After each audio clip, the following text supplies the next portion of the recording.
dengan nama siapa Pak? Bapak Amir Latek. Umur Pak? Umur 42 tahun. Sampai jenjang pendidikan terakhir apa Pak? SD.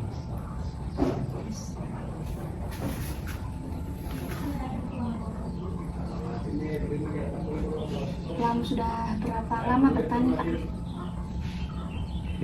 Kurang lebih 15 tahun. Luas tanah yang Bapak usahakan sekarang berapa? 1 hektar. Status lahan milik Bapak sendiri atau yang Pak? Iya, sudah milik sendiri. Karena dia cuma peninggalan orang tua kan. Sudah milik saya. Pendapatan usaha tani rica itu berapa Pak? Rica ya? Per tahun, iya. Kalau rica mungkin 1 tahun 1 musim. Iya. Tergantung pasar. Tergantung. Iya. Kadang-kadang kan kalau kita pasar, waktu kita panen pada saat pasar murah, berarti di bawah penghasilan. Begitu. Karena semua komoditi pertanian itu dia berujung ke pasar. Pada saat harga pasar bagus, yang pasti kita hasilnya bagus juga. Pada saat kita panen dan harga pasar anjlok, karena kita punya barang pertanian tidak bisa kita simpan, harus kita jual, mau tidak mau kita jual. Begitu. Kalau dia 1 hektar itu, dia kalau misalnya kita standar harga 15.000 1 kilo, dia 1 musim itu kurang lebih yang 1 hektar mungkin dapat dia sampai 4 sampai 5 ton 1 musim. Jadi 5 ton dia kalau misalnya dia kali 15.000, coba kira-kira sekitar 75 juta kurang lebih.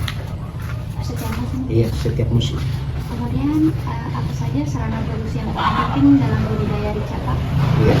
Apa saja sarana produksi yang paling penting? Mungkin dari inputnya yang pupuk atau Kalau saya untuk benih cuma pakai yang lokal, tapi yang pasti kalau dari segi pupuk kita kan tidak bisa pakai pupuk organik, tetap kita pupuk kimia.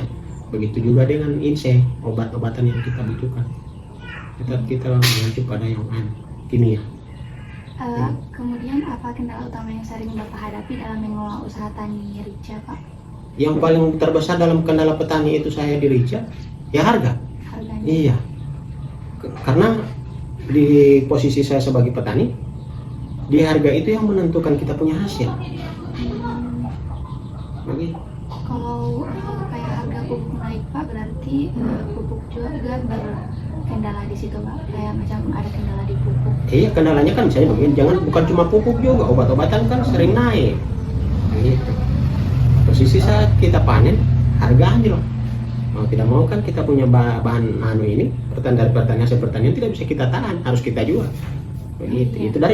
Itu tantangan besar dari kita petani. Kemudian kalau hasil panennya itu langsung dijual ke pasar atau dari tengkulaknya dulu Pak? Ke pasar, langsung ke pasar. Ke pasar? Iya, langsung ke pasar. Kemudian kalau informasi tentang usaha Bapak mengalami kendala begitu Pak, apakah ada penyuluhan yang membantu atau? Tidak ada. Tidak ada. Dari Bapak sendiri Iya. mencari solusi dari kendala. Iya. Belum ada. Sejauh ini belum ada. Setiap ada pertemuan penyuluhan, tetap kita mengeluh pada harga itu. Tetap kita suarakan harga ini. Kemudian kalau membeli benih pupuk begitu ada di sekitaran sini Pak? Iya. Kalau pupuk kan memang sudah ada ketentuannya untuk edaran itu per kecamatan. Kita nembusnya di mana, itu sudah ditentukan. Cuma yang sesuai kemauan petani itu beli obat-obatan. Kita membeli obat di mana itu terserah kita juga. Cuma yang ada batasannya penembusan pupuk di pupuk itu. Kalau menanam rica berarti 1 tahun itu cuma 1 kali musim? Iya, karena dia masih ada pengolahan. Olah dulu kan, baru kita semai benih, baru kita tanam. Sedangkan kita tanam itu setelah tanam, dari kita persemaian benih kurang lebih 45 hari baru kita bisa tanam. Dari 1 bulan sampai 45 hari untuk umur bibit, baru itu bisa kita tanam. Setelah kita tanam 3 bulan kemudian, bahkan sampai 100 hari lah kurang lebih, baru itu kita bisa panen. 120 hari kita panen.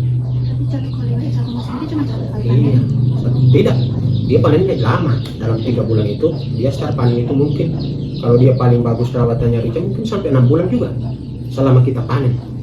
Makanya dalam 1 tahun itu kita bisa hitung 1 tahun 1 musim rica. Iya. Kemudian kapan waktu yang tepat untuk memberikan pupuk dan pestisida pada saat menanam rica, Pak?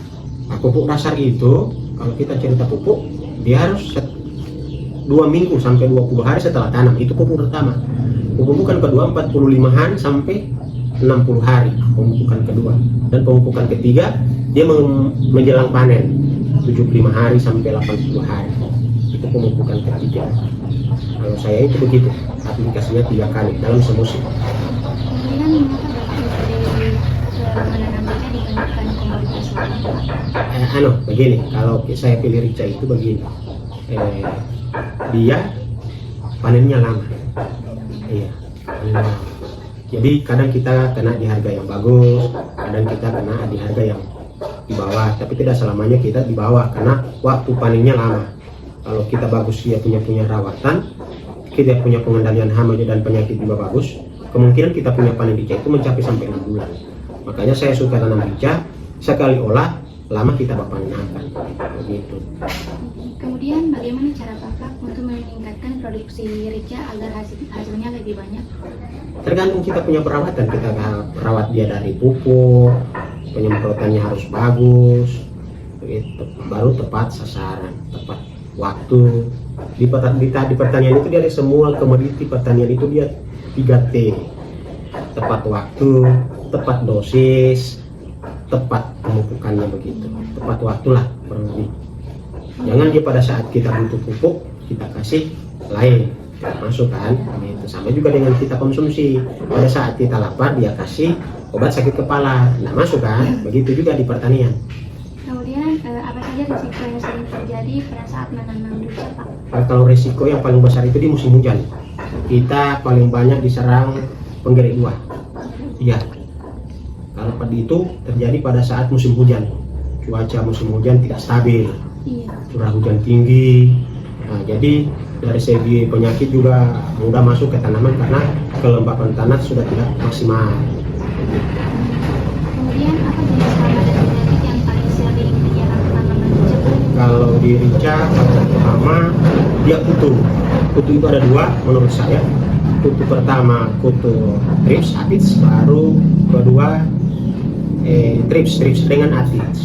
Dia 2 kutu, jenis kutu. Kedua yang penyakit itu yang paling setengah mati mau ditanggulangi cacar basah.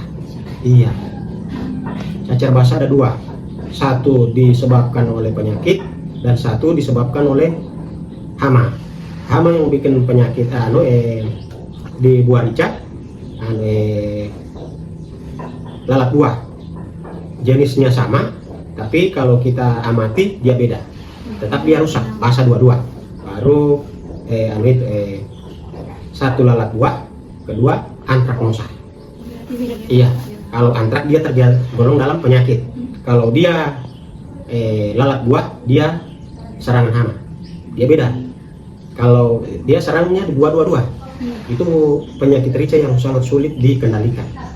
Kalau dia karena antraknosa, dia kemungkinan di musim hujan tinggi, baru kelembaban tanah yang sudah tidak stabil, terlalu basah. Kedua, layu. Di rica itu ada layu bakteri sama layu fusarium. Kalau dia layu bakteri, dia ada kalanya pengaruh kelembaban tinggi dari tanah karena layunya lewat pangkal tanah di antara tanah dengan batang. Di situ dia kena layu bakteri. Tapi kalau dia layu fusarium, dia di cabang bagian atas yang diserang. Tetap dia layu, tapi layunya bercabang. Kalau dia layu bakteri, dia layunya satu pohon itu layu semua. Nggak ada pilih-pilih. Kalau dia cuma layu fusarium, dia cuma bagian cabangnya saja yang layu begitu.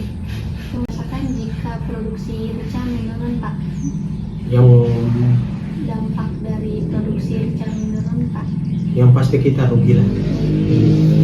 Pokoknya kalau dia 2, produksi rica menurun, kedua harga anjlok, pasti kita rugi. Begitu.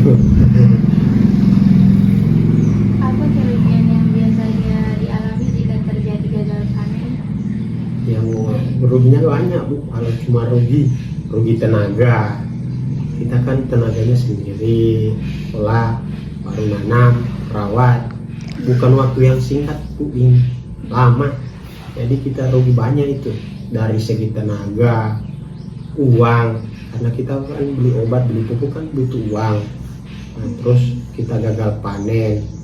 Ya namanya gagal panen, apa yang mau diharapkan di yang panen Pak? Bu, tetap kalau kita menanam modal di situ sekitar 20 juta untuk tanam rica 1 hektar, yang pasti belum tentu kembalinya seperti itu kalau gagal panen. Jadi, Kalau Pak, kalau misalnya Bapak mengalami ingin meminjam sesuatu kayak modal gitu Pak, langsung ke bank Pak atau iya, yang ke orang di bank. Kalau pinjam saya uang? tuh punya ke bank kalau untuk permodalan. Modal. Iya. Kemudian siapa yang bertanggung jawab dalam mengelola tanaman rica di lahan Bapak? Apakah Bapak langsung atau Iya Bapak, saya sendiri. Saya sendiri. Yang Bapak tidak penanggung jawab. menyewa penggarap Pak? Kalau saya memang butuh kepepet tenaga, sebenarnya kalau untuk pengolahan tanam rawat rica ini saya sendiri. Tapi ketika saya pepet waktu dan harus butuh tenaga untuk bantu saya rawat ini rica, misalnya saya butuh bantuan untuk pupuk, semprot, pasti saya cari orang untuk bantu, sewa lah begitu. Kemudian bagaimana strategi Bapak untuk usaha tani rica ini agar tetap berjalan meskipun menghadapi risiko produksi Pak? Saya olah sendiri, saya kerja sendiri, saya pangkas untuk antisipasi untuk tidak sewa orang. Saya punya tenaga sendiri. Kalaupun saya kena di harga murah atau saya itu malah gagal panen, nah itu cuma tenaga saya sendiri begitu. Jadi tingkat kerugiannya juga saya itu agak di bawah begitu. Itu